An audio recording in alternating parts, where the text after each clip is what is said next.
Hello guys and welcome back to the video. In this video, I'm going to show you how to unshare conversations in the Grok app. This is a quick and easy way to manage your shared chats, so let's not waste any time and get started. First, go to the App Store, and in the search bar, type Grok. Make sure your app is updated to the latest version, because new features like managing shared conversations may only be available in the latest version. Once your app is updated, open the Grok app on your phone.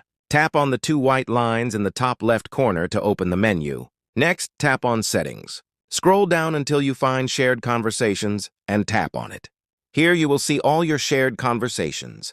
And you can tap Unshare to remove access or unshare any conversation you want.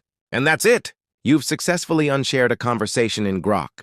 If this tutorial helped you, make sure to like the video and subscribe for more helpful tips and tutorials.